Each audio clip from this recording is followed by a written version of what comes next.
Alrighty, yo, what is going on, everybody? It's your boy, Mr. DDG94 here, back with another reaction video. Today we're going to react to, all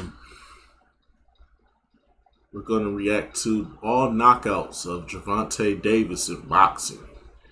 Without further ado, let's check this out. I'm stepping up the production. We're going to be using headphones, so I'm stepping up the production. I got the speaker right here, so yeah. I don't know why I got it plugged up to the speaker. Matter of fact, why am I plugging it up to the speaker? Well, plugging it up to the speaker. What? Fuck it. Then we're gonna take it out anyway. Fuck it. I don't know why I got it plugged up to the speaker. Fuck the speaker. Fuck the speaker, nigga. Just plug it into the headphone jack. Duh. Dumbass boy. Goofy ass boy, stupid ass boy. First grade education, Malcolm. That's your name, you mumble mouth. Without further ado, let's get right into this. I don't know why I'm doubting myself like that. Let's get right into it.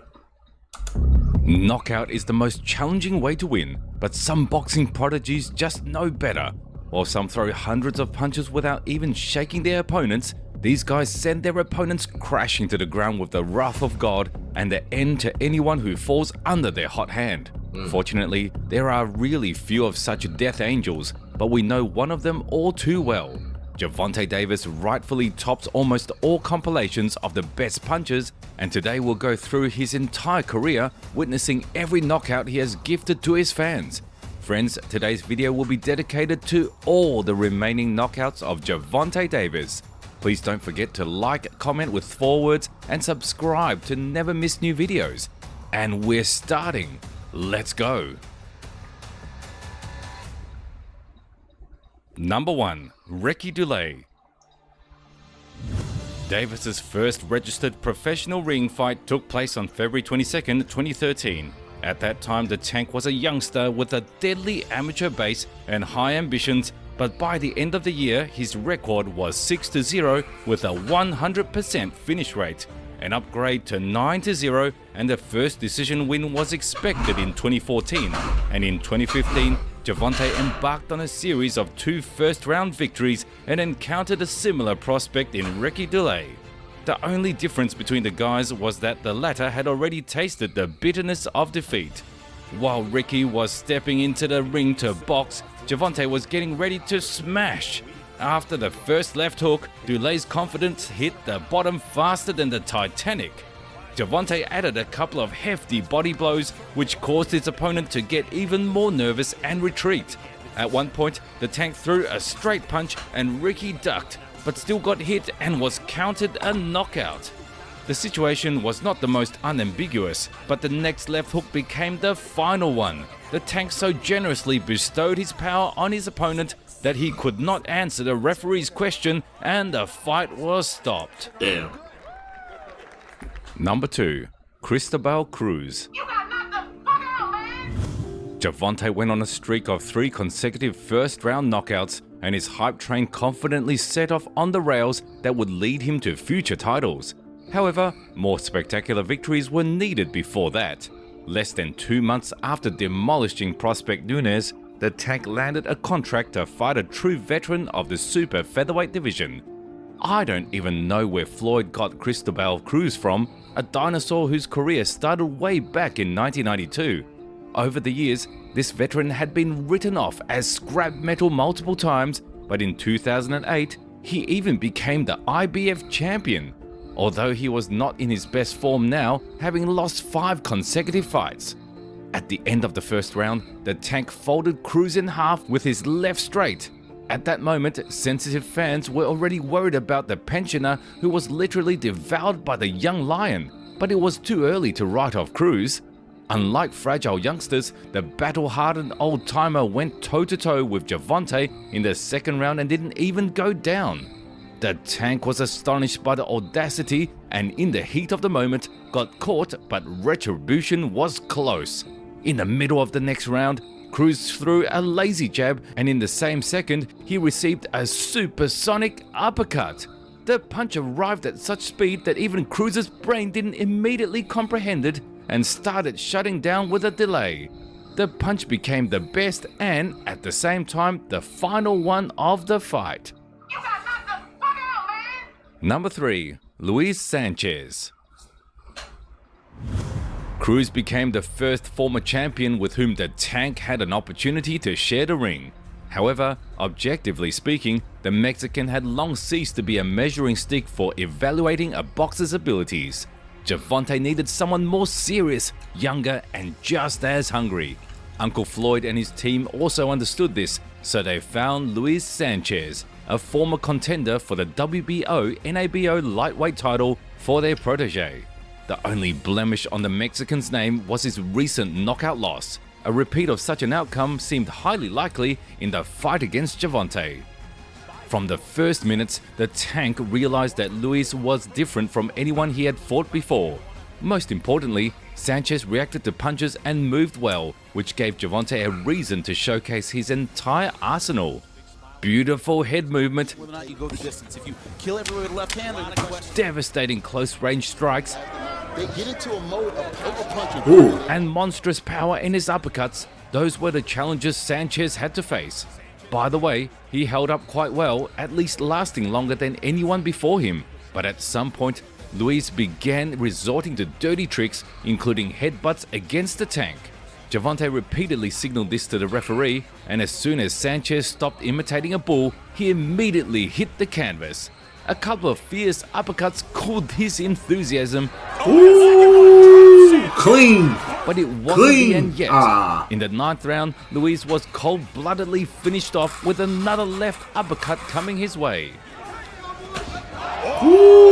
Lightning quick. Number 4. Guillermo Avila. Mexican fighter Sanchez managed to withstand the Tank for almost the entire allotted time, but almost doesn't count. However, against such a beast in human form, even small successes like almost going the distance will look impressive. After a short break of 3 months, the troublemaker Gervonta jumped in against Guillermo Avila, who had an unimpressive record with alternating wins and losses. Don't waste yourself, he'll kill you. Avila wanted to shout during the fight. Either he didn't know anything else, or he believed in himself and his guardian angel so much that Guillermo seriously engaged with Gervonta and knowingly lost to him. Davis was faster and naturally hit harder, but even after feeling the cannons of Floyd's protege, Guillermo continued to slug it out. The reckoning came in the 4th round when only the rope saved him from falling. The Tank paternalistically brushed off the disobedient son and then added a knockdown to his record. Avila's legs held him up only by a miracle, but even that was powerless when Gervonta, like hammers, pounded him at the beginning of the 6th round. And Michelle Myers has Gervonta Davis bounces up and down on the ropes. Number 5. Mario Macias. The crushed body of Avila became Gervonta's 15th scalp in his career, but his journey was just beginning. Ahead were the first fights for titles, and before them, there remained one last, small but unpredictable test in the face of Mario Macias, who, although boasting an almost perfect win-loss ratio, still posed some degree of danger. During the stare-down in the center of the ring, Mario tried to burn a hole in his opponent's head with his intimidating gaze, while the Tank was thinking about the best way to incapacitate this guy with his punch. With the sound of the bell, all of Macias' bravado evaporated as he relinquished the initiative, and Gervonta decided to attack with jabs to the body. The sound was sharp and very loud, but even louder were the bells ringing in Mario's head when the Tank hit him with a right hook. The punch was precise, fast, and most importantly, devastating. After such a brutal blow, the opponent couldn't recover, and Davis was declared the winner. NFL team, the Baltimore Ravens. Gervonta Davis. Punch to the body. Number 6. Jose Pedraza. Until this day, the title of Gervonta's toughest opponents belonged to Luis Sanchez. but on January the 14th, 2017, it unquestionably passed to Jose Pedraza. Apart from being undefeated in his 22 fights, the Puerto Rican held the IBF Super Featherweight title, and he already had 2 successful defenses. The opponent was truly formidable, and knocking out someone like him was a real challenge. But come on, it's Gervonta Davis we're talking about, so a knockout was guaranteed. This time standing opposite the Tank was his compatriot, who followed a completely different style. While the Baltimore maniac with bazooka-like punches or his semi-legendary uppercuts, Pedraza worked with a classic scheme, focusing on jabs and trying to be the one applying pressure, but it was clearly not working well. Gervonta brutally overwhelmed his opponent, especially in close range, where the Puerto Rican absorbed shots that should never be taken. In the 4th round, the Tank teased the champion for the weakness of his punches and then showed him how it should be done. Boom! Over time, Jose started absorbing even more punishment, but he still held on. However, in the 7th round, a rocket-like hook put an end to his championship reign.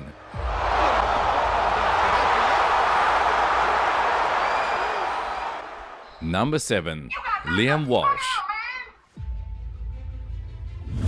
With titanic confidence, the Tank claimed his first title in his career and became the best boxer in the IBF weight class. With this status, the era of fights with no names vanished into thin air. No one was planning to bring in veterans from the 90s or Mexican fighters with records like 28-18 anymore. It was time for serious guys, if we can say that about Liam Walsh. The Brit came with a pristine record, but he only had a Commonwealth champion title under his belt, and he clearly wanted more. Walsh started the encounter as a southpaw, but adjusted when he didn't gain an advantage. The collision took place in the UK, and the support of local fans was crucial for Liam because he was damn afraid of the Baltimorean fighter and tried to escape at the first opportunity. Some would call it cowardice, but I'll say this guy just wanted to survive. He knew that if he got close to the Tank, he would likely wake up in the hospital. But by the 3rd round, he couldn't elude anymore, and Gervonta caught Liam. A series of mega heavy punches culminating in a left hook gave the Brit a concussion, but he decided it wasn't enough and continued to fight, taking even more punishment. Just a couple of hits were enough for the referee to stop the merciless beating. Number 8. Francisco Fonseca. The defense turned out to be vivid and one-sided. The Tank decapitated the guy in front of his own crowd, and it only added more drama to the knockout. The second defense of Gervonta's belt was scheduled for August the 26th, and Francisco Fonseca, a prospect with almost the same record, was chosen as the opponent. Everything would have been good except the Tank seriously messed up and didn't make weight. For a champion, such a mistake is unforgivable, so Gervonta was immediately stripped off his belt. All that was left for Davis now was to redeem himself against his opponent. The Tank was slower than usual, presumably due to the unsuccessful weight cutting. Against the backdrop of such a performance, Fonseca acted relaxed and even overconfident at times, which the former champion took advantage of to bring him down to earth. It should be noted that the young fighter took punches well and endured a lot that evening, occasionally delivering decent counters but often missing the mark. In the 4th round, Davis beautifully executed a move reminiscent of Roy Jones Jr. and landed an uppercut that could be watched for an eternity. Overall, the dominant fighter in the bout was more than evident. However, we still didn't reach a decision. In round 8, Davis exploded with a couple of combinations, displaying snake-like agility, and caught his opponent with a powerful left hook. Fonseca's body went limp and he couldn't find the strength to continue. Number 9. Jesus Cuellar. Crying and wiping his tears with the money he got from the knockout, the Tank very soon received another title fight, this time however for the WBA Super Belt, but the opponent, even for not the most prestigious title, was exactly what he needed. Jesus Cuellar had only 2 losses, one of which was in the distant past, and the last one he suffered in his last performance, where the judges made a split decision. Before that, the Argentine had defended his championship belt twice. While Cuellar was jumping around with the speed of a wounded buffalo, young leopard Gervonta was slaughtering him with sharp combinations to all levels. There was a huge difference in speed between the guys, and the tank took great advantage of it, remaining out of reach for counterpunches. In the second round, a terrible straight punch hit the Argentine's body and he fell, Left and down he goes. That was but managed to gather his spirit and continue. For the Baltimore boxer, this was a challenge. He began the third round with predatory uppercuts, but Jesus fell after another body punch.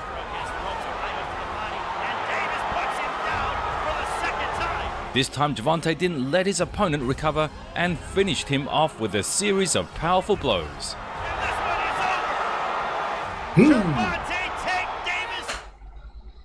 Number 10. Hugo Ruiz. The killer from Baltimore is back on the horse and with a belt on his shoulder. The dominating victory over Cuellar completely overshadowed the shaky clash with Fonseca, and now Gervonta had to confirm his status as the most terrifying boxer in his weight class, and there were plenty of opponents for that. Right after the Argentine, the former WBC title holder Mexican Hugo Ruiz, with a pretty good record of 40-5, lined up for the WBA super title. In burgundy shorts with a black belt, the tank looked like an ancient Roman gladiator, and his toughness was appropriate.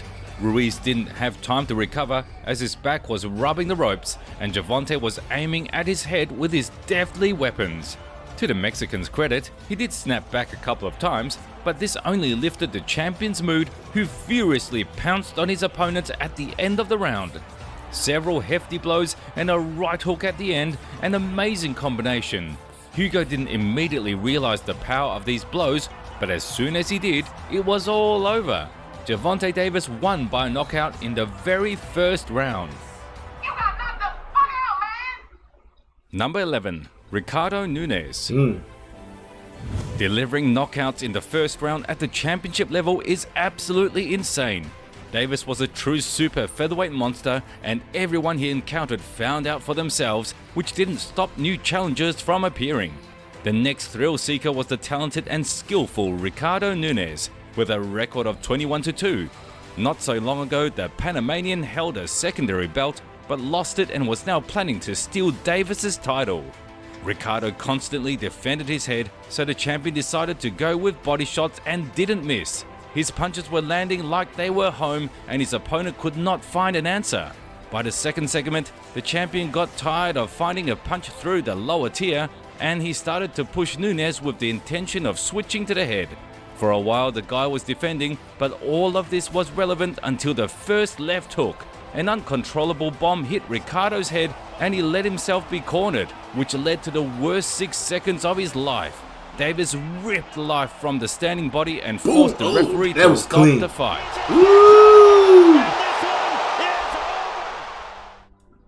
Number 12. Yuriorkis Gamboa. The tank's move into the lightweight division was justified for many reasons, including opposition. There were no worthy challengers in his home category for Gervonta, but here in the lightweight category, fights awaited him with notable guys. The first of which was the Cuban Yuriorkis Gamboa. Once the shadow of Cuba hung over the entire boxing world and frightened everyone, but only fragments of that greatness remained, one of which was the veteran Gamboa. The WBA belt was at stake in the confrontation of experience and youth. This fight turned out to be much more careful than Davis' previous fights, and largely due to the Cuban. Due to his reach and really top footwork, the veteran didn't take extra and was almost always far from the tank's influence zone. However, as soon as he missed a bit in the second round, he fell into a knockdown but recovered. Double jab and then the left hand drop. Gervonta had good punches in each segment, especially in the 8th, where he awaited a colourful knockdown. Final 15 seconds, and Davis lands a left hand. The champion struck rarely, but if he hit, the Cuban almost 100% fell. The 12th round came, in which the tank had never been before. Gamboa could become the first in a long time to hold out against the Baltimore fighter for the entire allotted time, but an uppercut interfered, Incredible. And down goes Gamboa. which echoed in Yuriorkis' head like a funeral march and became the decisive blow of the fight. You got knocked the fuck out, man. Number 13, Leo Santa Cruz.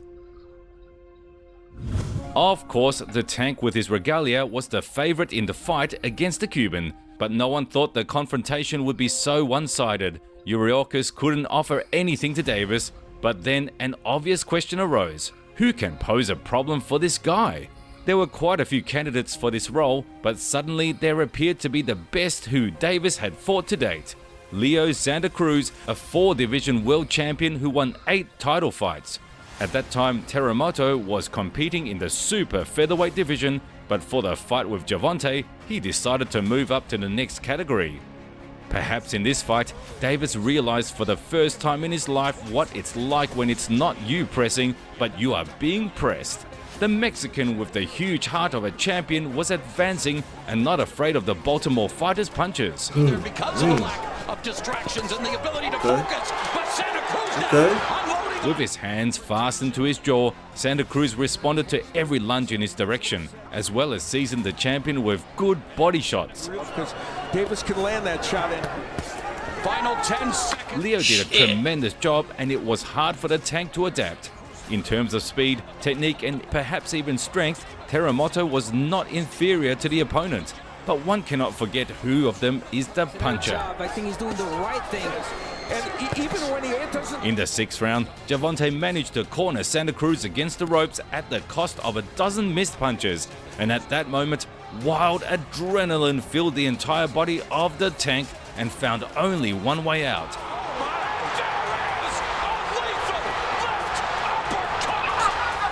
In an uppercut. Deafening knockout. The Mexican champion was defeated by a single blow. Number 14, Mario Barrios.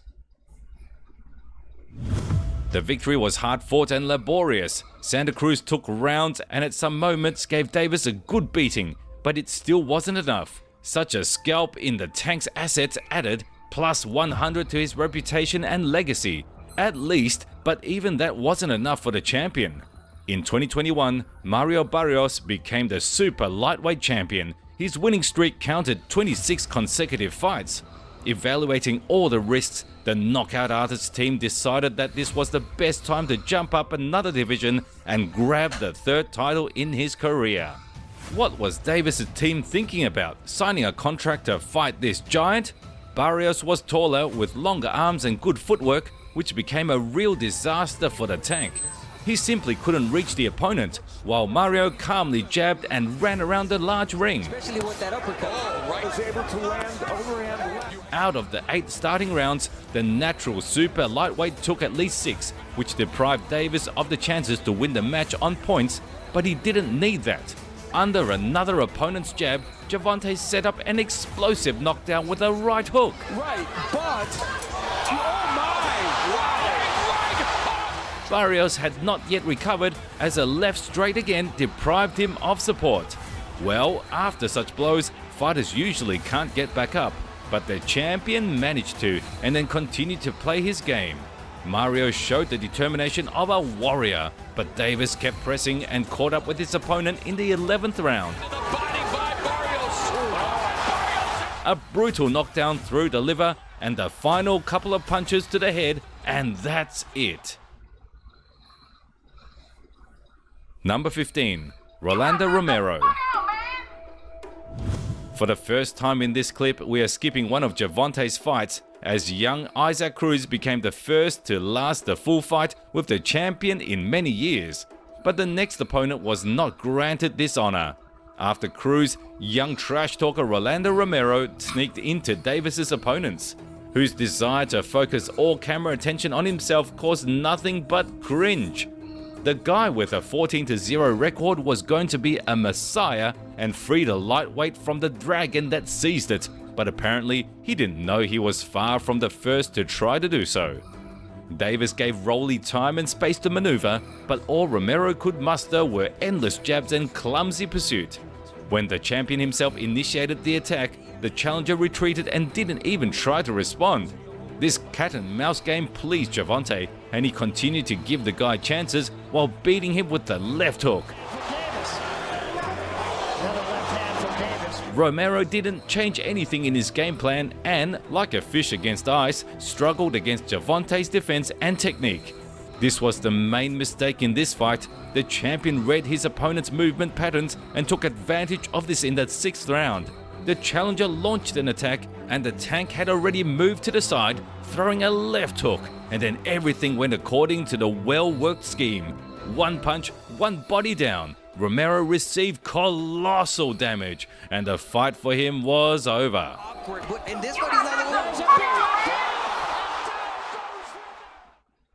Number 16, Hector Garcia. Before this fight, the life of the tank was in turmoil. After years of challenges and trash-talking stories, Ryan Garcia signed a contract to fight Gervonta, and it was all supposed to happen in April. But before that day, the champion had to face Hector Garcia, an undefeated and unknown guy from the Dominican Republic. During preparation, the Baltimore native got involved in a horrific domestic violence story and could have been playing basketball in the prison yard in a couple of months, but he was saved. Almost losing his career, Gervonta barely gathered himself and entered the ring. While the commentators live called the Southpaw's fight thoughtful and technical, I would prefer the term boring. Seriously, the guys often stood facing each other, waiting for counteractions. In the first round, the tank landed 3 punches and didn't even try to put any pressure. Garcia threw doubles. He did it infrequently but accurately enough to claim the rounds for himself. Gervonta was not himself until the 4th round, when he finally began to wake up and land punches. Hector took the hits and also stepped up, not letting the opponent get ahead. The match went nose to nose until in the 8th round, the tank opened fire from all guns. The speed bombing on all directions overwhelmed Garcia, and he barely stood on his feet, and in the break refused to continue the fight. Number 17, Ryan Garcia. We've been on the road to this fight for 5 years, and the moment has arrived. Not as young and hungry as he was in the lightweight division, Gervonta still remained a wild beast that you could expect anything from. Ryan also changed, matured a lot and added power, and his famous speed was still with him. Although the fight was not for the championship according to one of the main versions, there was way more hype around it than any lightweight fight, and it was enticing. Remember that sluggish and not very aggressive Gervonta from the previous fight? This time there was no sign of that. The tank was focused and ready for any opponent's actions. He didn't let Garcia rampage, chopping him with punches for every mistake in the fight. As soon as the Flash began to get cheeky and started open skirmishes, the Baltimore native pierced him with a left straight, sending him into a knockdown. And he's just beneath that left hook. Stunned by what was happening, Garcia laid low for a couple of rounds and then tried to come back and reclaim the lost ground. Ryan started getting into exchanges again, relying solely on the left hook. But does an elite boxer rely on one punch? That's what Davis understood, so he surprised his opponent, and instead of another attack to the head, he hit his liver. A wave of pain and suffering hit the guy, and he went down on one knee to acknowledge the tank as the main one. The punch turned out to be decisive, and the match was over. And that's it. Did you like the video? Then be sure to give it a like and subscribe to the channel. Which of Davis's knockouts do you like the most and why? Be sure to share your opinion. Alright, I'm just gonna about do it for this one. I will see you all in the next video. Till then, peace out.